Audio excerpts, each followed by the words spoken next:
Buenos días, hoy es lunes 20 de marzo de 2023.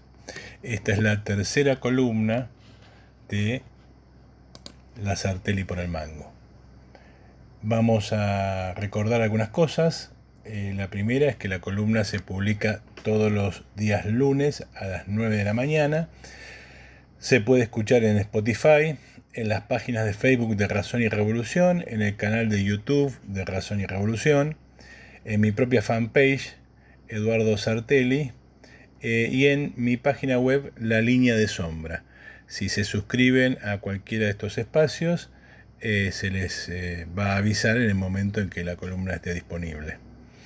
Bueno, lo que estábamos escuchando es una canción escocesa tradicional de Rowan Tree, el árbol de Rowan, y a quien escuchamos cantar es al señor Williams, el protagonista de la película nominada al Oscar, Living, que como por supuesto corresponde a los Oscars, no recibió ningún premio, a pesar de que el personaje estaba interpretado de una manera genial por un actor poco conocido para nosotros. En general yo tuve que buscarlo, no lo recordaba. Lo único que recordaba de Bill Nighy es que había sido parte de Piratas del Caribe en varios episodios.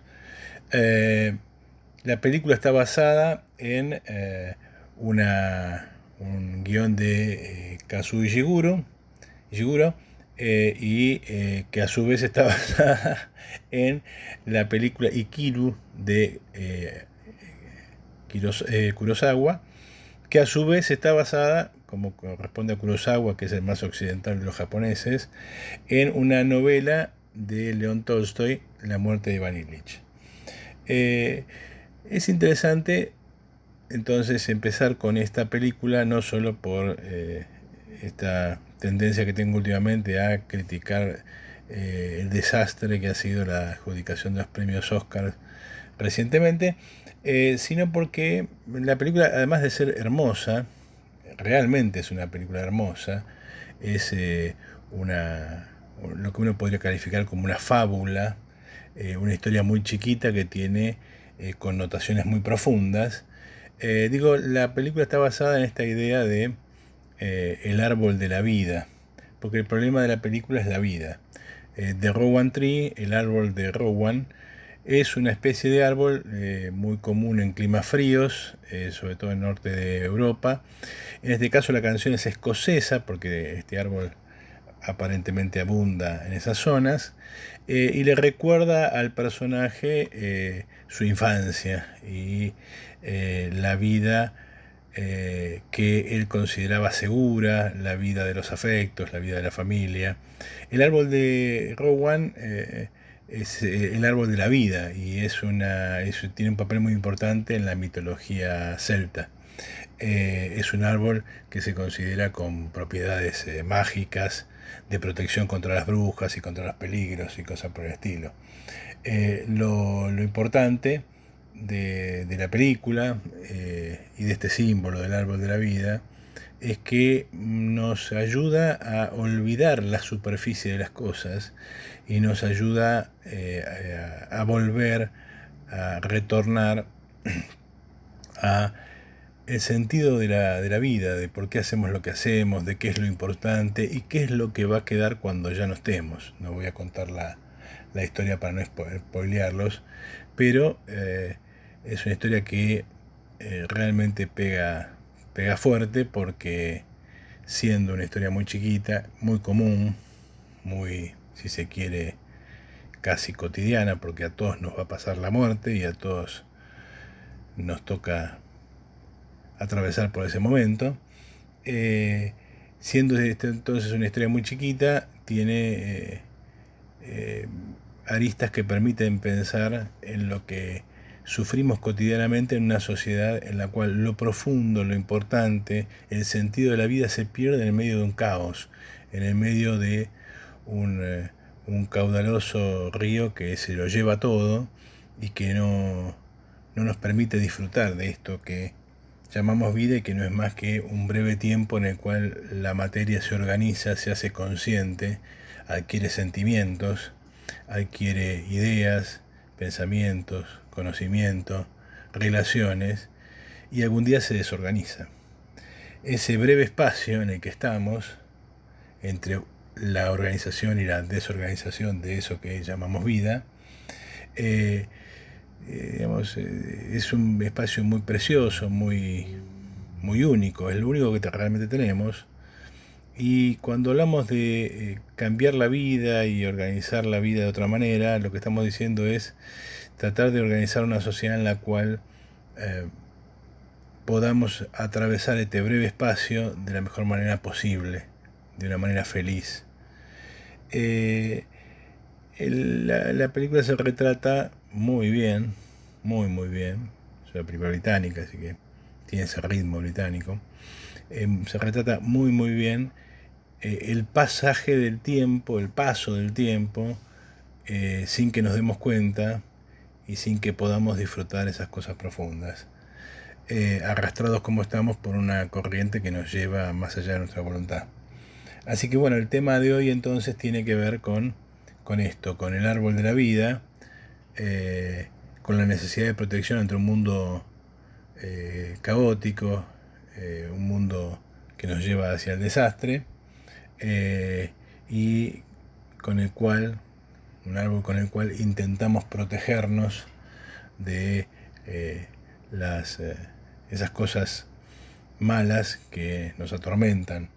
En este caso, de lo que vamos a hablar ahora es de la tormenta que se amontona en el horizonte, que no es precisamente la que los argentinos, sobre todo los bonaerenses, y en particular los porteños, esperamos, es decir, que llueva de una buena vez, sino de la tormenta económica que nos obliga a pensar en otra forma de vivir o a soportar otra vez una catástrofe como la que ya hemos visto.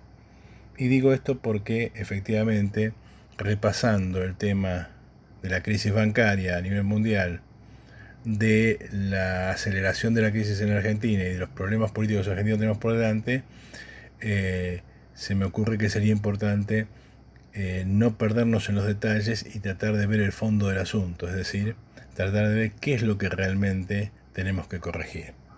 Antes de arrancar con el tema de la columna, entonces, como siempre, recomendamos algunas cosas. Recomiendo fervorosamente Living, la película.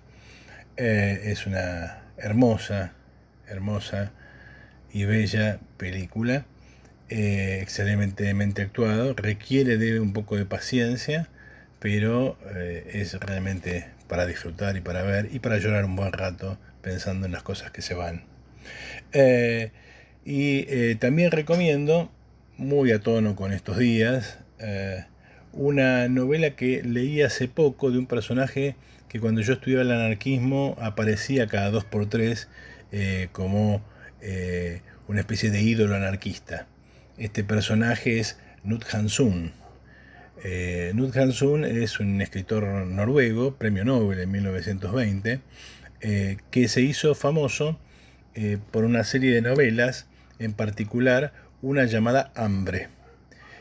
Hambre es una novela en la cual el personaje, un joven idealista muy altivo, quiere crecer en el mundo intelectual, ser un intelectual, escribir y ser sobre todo una persona digna, éticamente digna, dueño de una consideración de sí misma muy elevada. Se entiende entonces por qué, digamos, es finalmente el individuo y el valor individual por encima de la vida oscura, gris, por encima del poder cotidiano, de la miseria, del dinero, que tratando de ser precisamente un hombre digno y tratando de ser una persona con una perspectiva de la vida más elevada que la vida burguesa común, termina degradándose de la manera más miserable y transformándose en una especie de paria en su propia sociedad. Así que, por alguna razón, efectivamente, esto sonaba mucho en las fuentes anarquistas del principio del siglo XX, porque muchos anarquistas se consideraban, se veían a sí mismos como especies de individuos solos contra el mundo, aquel que de alguna manera se identifica con el que clama solo en el desierto y el que es de alguna manera vituperado por aquellos que no quieren escuchar la verdad que este personaje tiene para decir. De modo que Knut Hamsun, este premio Nobel noruego, me parece que tipifica de alguna manera muy bien esto que venimos hablando, la idea de que la sociedad en la que vivimos nos degrada. Hamsun, digamos, tiene una perspectiva aristocrática, también muy propiamente anarquista, que como le sucedió a muchos anarquistas lo va a llevar a coincidir con el fascismo y a defender a Hitler, de manera tal de que es un autor casi, si se quiere, maldito hoy, porque no puede ser reconocido, digamos, dadas sus afiliaciones políticas, por el canon literario. Pero era un autor muy famoso, es un gran escritor, realmente un gran escritor, y yo creo que vale la pena leerlo. Porque nos ilustra otra vez también sobre esto, sobre las miserias de la sociedad en la que estamos viviendo, aunque la forma en que él elige, típicamente anarquista, de enfrentarla es ese aristocratismo individualista. La forma de la solución no sirve, pero los problemas que se plantean valen la pena. Y entonces esto nos permite otra vez volver sobre el mismo tema, sobre el árbol de la vida. Es decir, volver sobre el tipo de sociedad en la que vivimos, los problemas a los que nos enfrenta y finalmente las soluciones que podemos ofrecer a eso, que podemos darle a esa miseria en la cual vivimos, que no es una miseria simplemente económica, sino es más que nada una miseria moral, una miseria humana, si se quiere, una degradación de las potencialidades del ser humano. Entonces,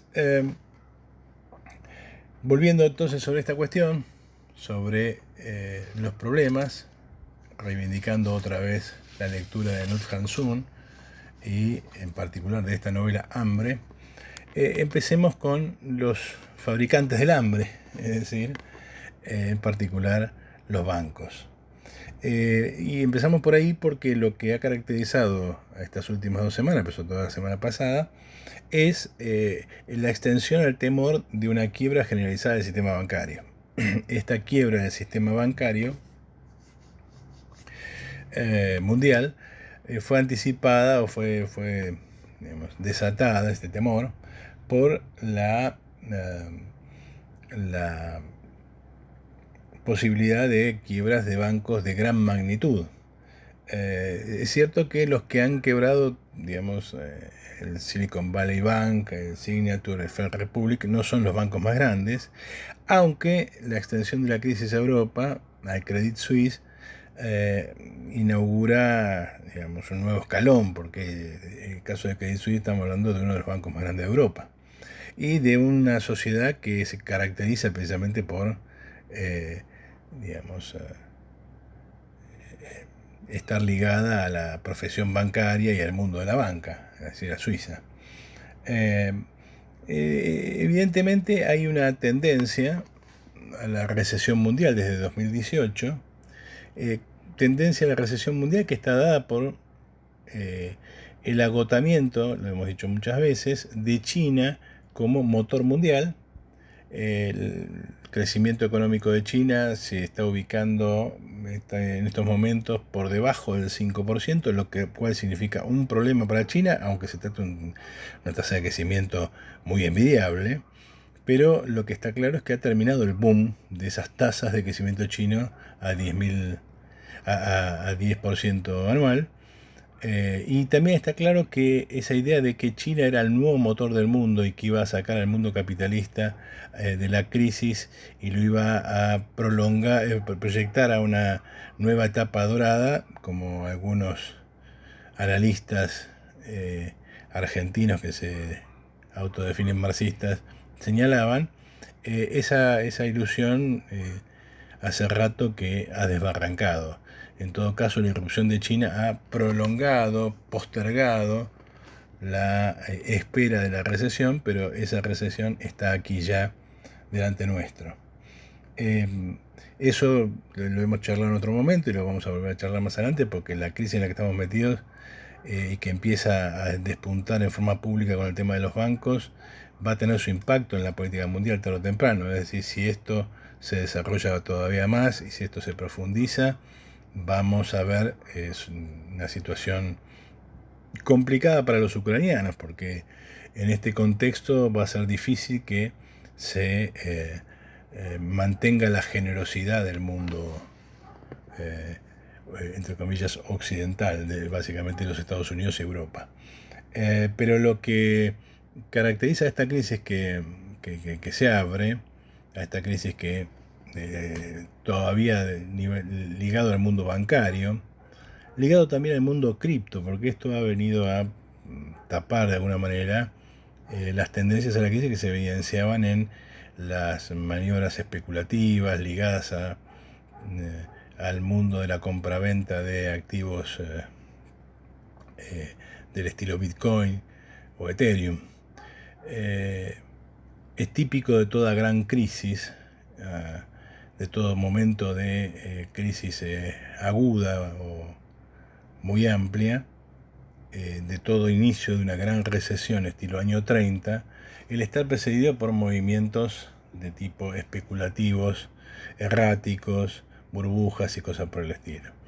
Así que esto arranca bastante más atrás, aunque la aparición de las quiebras bancarias le haya puesto a eso una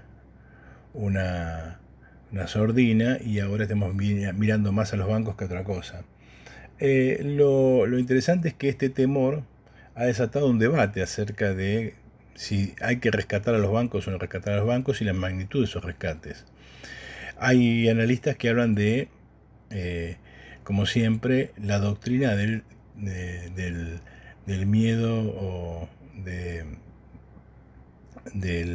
riesgo moral, del moral hazard, porque se supone que si un capitalista va al mercado y fracasa, hay que dejarlo fracasar, porque si no, entonces todos van al mercado a hacer cualquier cosa, total alguien los va a rescatar. Y eso a la corta o larga genera una situación peor, entonces hay que dejar caer a las empresas que funcionan mal, a los bancos que se equivocan, a los accionistas que pusieron la plata donde no corresponde, etcétera, etcétera, etcétera.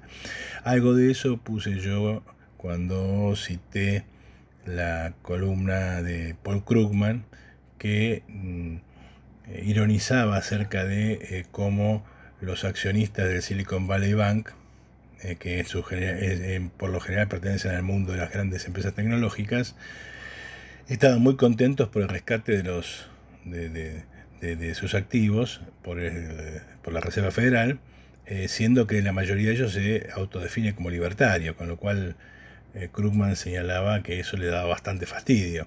Pero bueno, es algo que en la Argentina estamos muy acostumbrados. Viven insultando al Estado, pero después cuando las cosas se hunden, claman por el rescate. Lo importante es que en esta discusión acerca del riesgo moral, de la posibilidad de dejar caer a las empresas que quiebran y no ir en rescate de los bancos quebrados, triunfa la tendencia opuesta, es decir, triunfa la tendencia a vamos al rescate, como hizo Bernanke en su momento en el 2008 con el caso de Lehman Brothers. En su momento se consideró que el caso Lehman Brothers era un banco demasiado grande para dejarlo caer, el impacto que iba a tener en el sistema era muy grande y por lo tanto salieron en rescate millonario. Eso no impidió la recesión que le siguió después. Pero evidentemente ese temor es que está impulsando ahora mecanismos de rescate de los bancos en problemas y de todo aquello que se asome en el horizonte. Aquí lo que se está previendo no es tanto rescatar a los bancos, es decir, los dueños de los bancos probablemente no salgan del todo bien parados, pero sí a sus ahorristas que en estos casos, no son los viejos accionistas que tenían 100.000 o 200.000 dólares en el banco, sino que estamos hablando de accionistas que tienen varios miles de millones de dólares, sobre todo en el caso de Silicon Valley. Es decir, si no se rescata a esos accionistas, muy probablemente la quiebra generalizada del sector electrónico norteamericano se expanda. Esa es la razón por la cual, digan lo que digan, para rescatar al Silicon Valley Bank, se pusieron toda la carne al asador, se puso toda la carne al asador y se salió al rescate, es decir, se garantizó los depósitos. En general se dan muchas explicaciones por las cuales quebraron estos bancos, pero en realidad esas explicaciones pueden variar de uno a otro. O sea, el caso del First Republic no es igual al de Silicon Valley, no es igual al caso del Credit Suisse ni de otros, pero lo que está claro es que hay un problema de fondo sustantivo. Y ese problema de fondo sustantivo asusta mucho y por eso esta operación de rescate generalizado está en marcha, más allá de la crítica de aquellos que creen que hay que dejar que el capitalista se exponga al riesgo del mercado, ¿no? Entonces estamos viendo rescates hipermillonarios, tanto por el sector público como por el sector privado. En el caso de First Republic, por ejemplo, se armó una vaquita de grandes bancos privados de alrededor de 30.000 millones de dólares. Empresas bancos como el Morgan, el Bank of America, el Citibank o el Wells Fargo pusieron 5.000 millones de dólares cada uno. Goldman Sachs y Morgan Stanley pusieron 2.500 millones cada uno y otros pusieron 1.000 millones. O sea, se juntaron grandes bancos privados norteamericanos y pusieron plata en una vaquita para evitar que esto se haga más grande. En el caso de Silicon Valley, directamente lo rescató la Reserva Federal. En el caso de Credit Suisse, lo rescató la Reserva Federal de Suiza, es el Banco Central Suizo, demostrando que para algo están los bancos centrales. Cuando hay algún sanguango que acá dice que aquí hay que prenderle fuego al Banco Central, pensemos en esto. Ningún país decente que entiende cómo funciona la economía le prende fuego a su Banco Central. Eso es propio de subdesarrollados idiotas.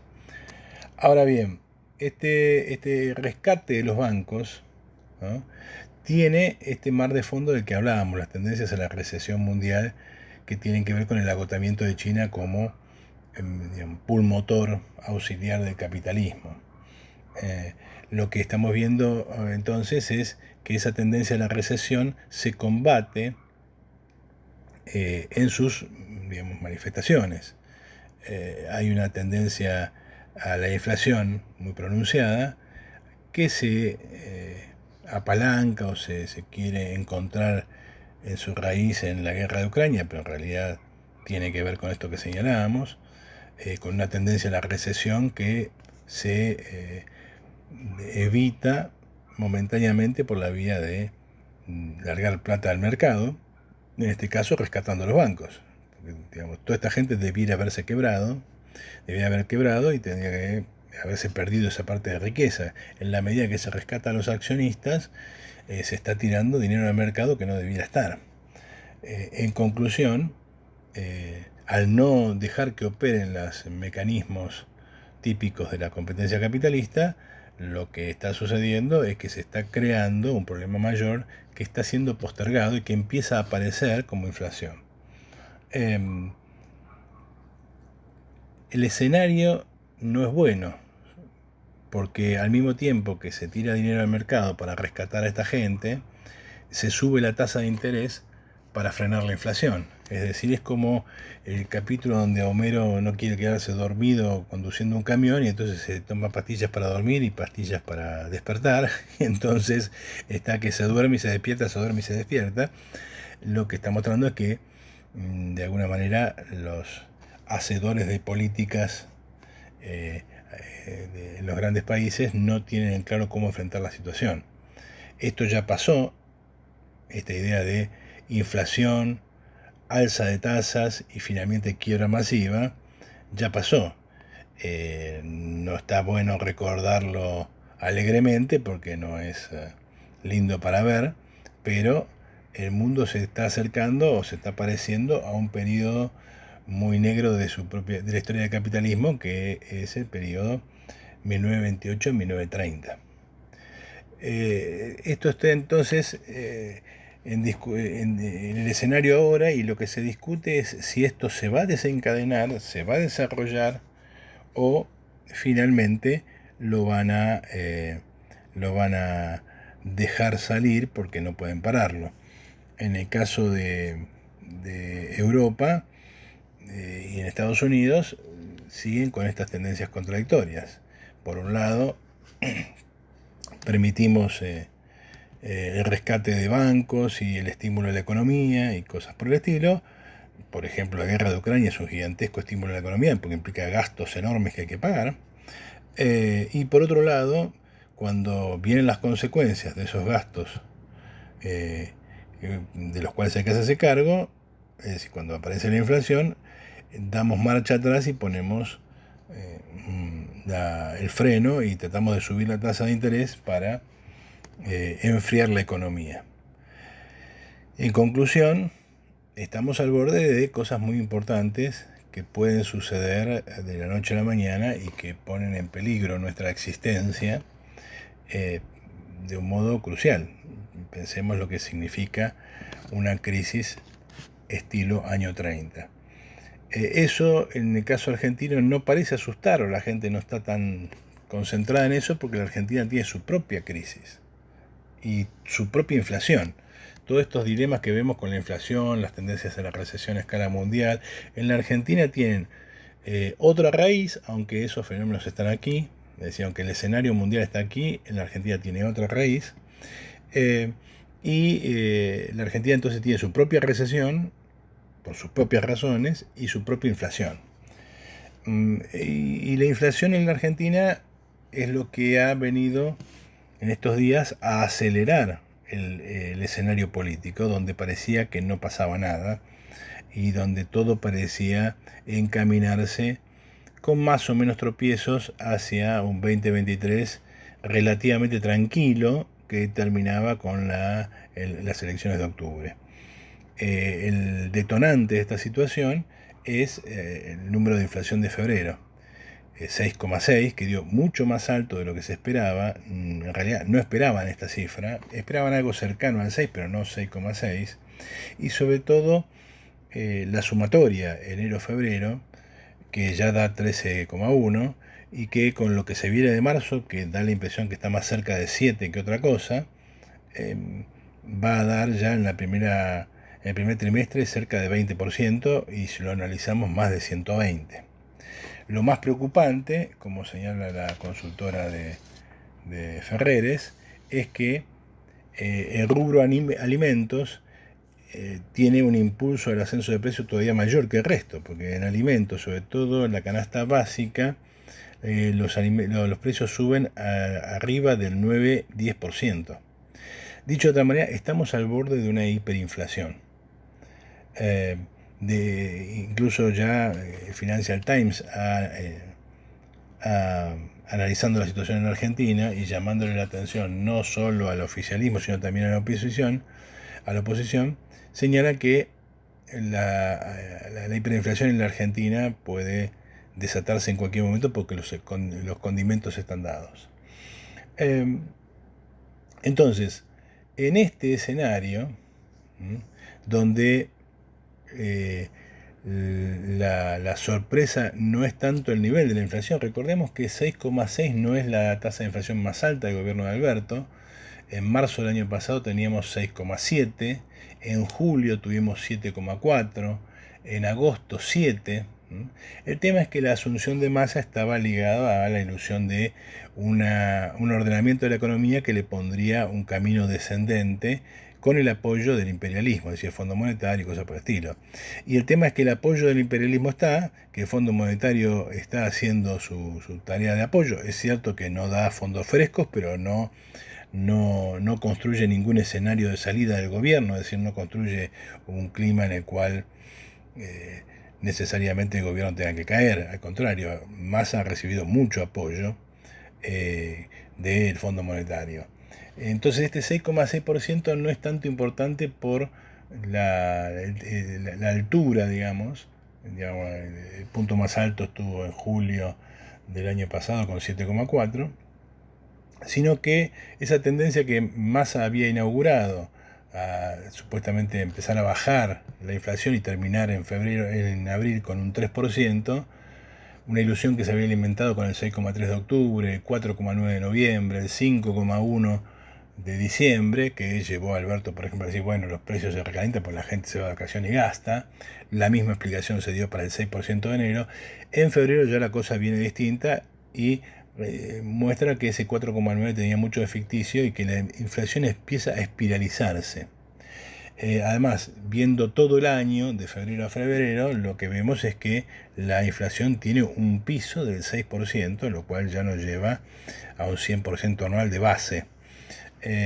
Si se confirma esta idea de que en marzo viene todavía peor, es probable que empecemos a ver una espiralización muy aguda.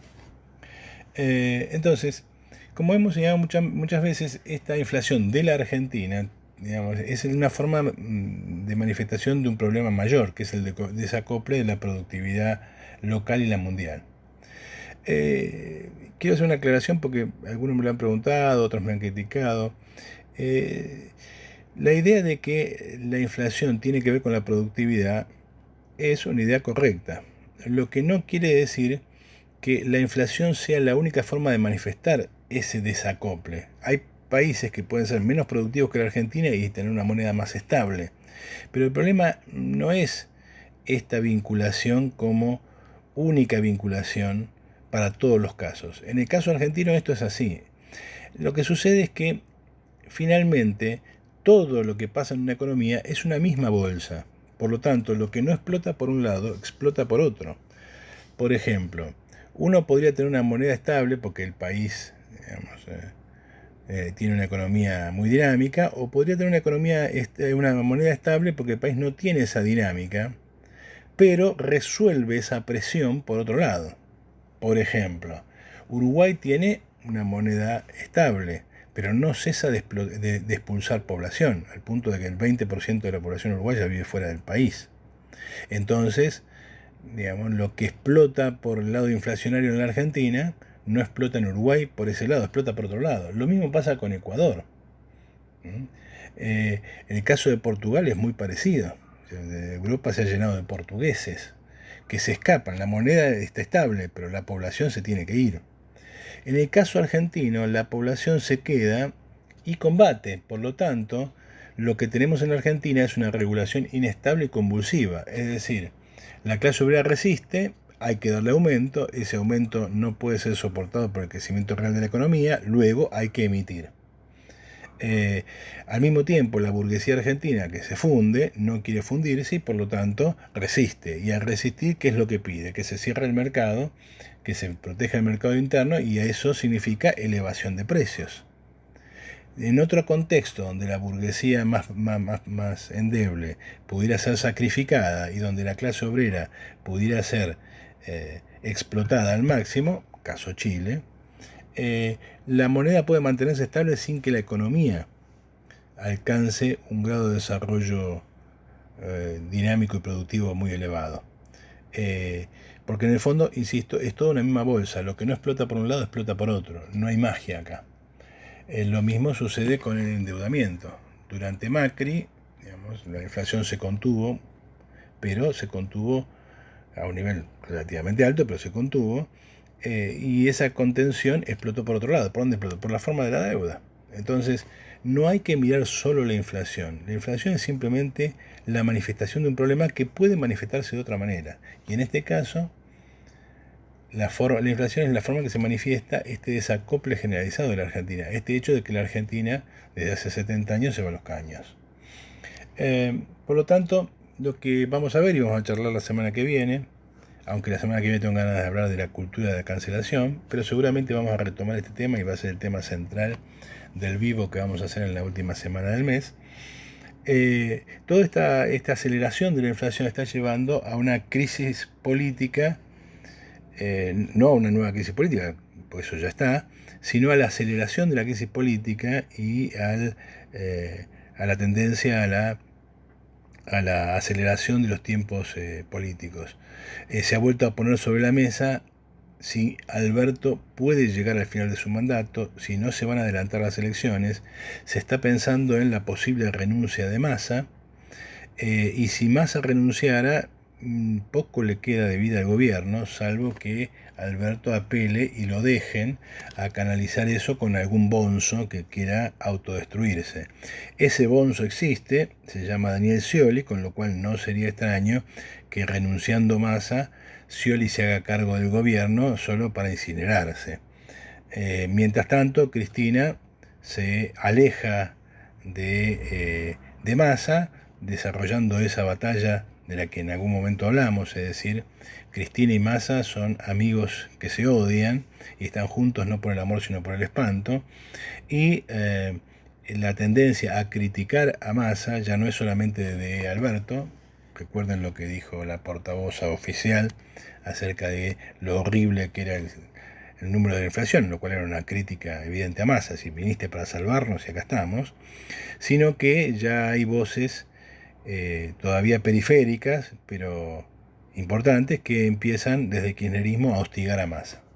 Y se señala, hay todo ese un rumor de que Massa no se presentaría a elecciones, lo cual genera toda una crisis en el frente de todos, porque efectivamente Alberto podría ser reelegido, simplemente, por lo menos podría ser reelegido como candidato del frente, simplemente porque no habría nadie para presentarse, salvo que Cristina convenza a Kicillof de incinerarse.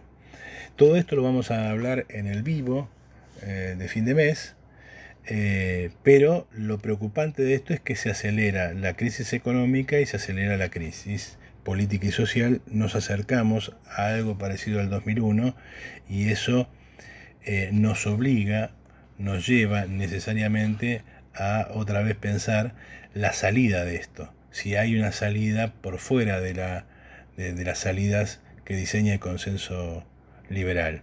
Dicho de otra manera, si podemos encontrar un refugio, un árbol, en el cual, pensando en las cosas profundas de la vida, encontremos una protección contra lo que se viene. Y esa protección no puede ser otra cosa que la búsqueda de una solución realista a los problemas. Así que mientras tanto, mientras esperamos eso, dejamos al pobre señor Williams, que cercano a la muerte entendió que la vida merece ser vivida y merece que tengamos hacia ello una actitud de combate. Lo dejamos cantar y terminamos acá.